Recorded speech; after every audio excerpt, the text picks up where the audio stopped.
Election result कैसे तब्दील हुए? मंसूर अली खान ने इलेक्शन कमीशन के फॉर्म 45 की असलियत खोल दी।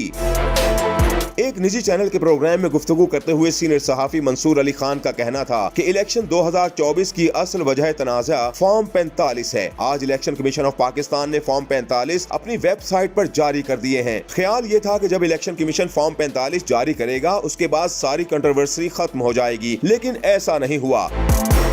मंसूर अली खान ने कहा कि जिस तरह फॉर्म 45 जारी होना शुरू हुए और लोगों ने इसे स्क्रूटनाइज करना शुरू किया तो पता लगा फॉर्म 45 के अंदर तो बहुत सी गलतियां हैं।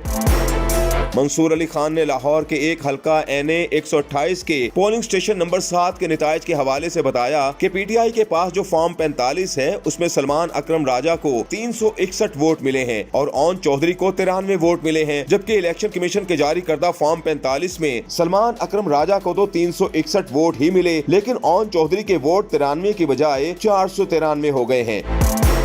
मंसूर अली खान ने कहा कि इसी तरह NA 130 जहां पर नवाज शरीफ और यास्मीन राशिद आमने सामने थे, वहां भी PTI के फॉर्म 45 के मुताबिक डॉक्टर यास्मीन राशिद को 533 वोट मिले और नवाज शरीफ को 313 वोट मिले हैं पोलिंग स्टेशन नंबर 116 से, जबकि इलेक्शन कमीशन के फॉर्म 45 के मुताबिक यास्मीन राशिद के वोट तो 533 ही हैं, लेकिन नवाज शरीफ के वोट 1313 हो गए हैं।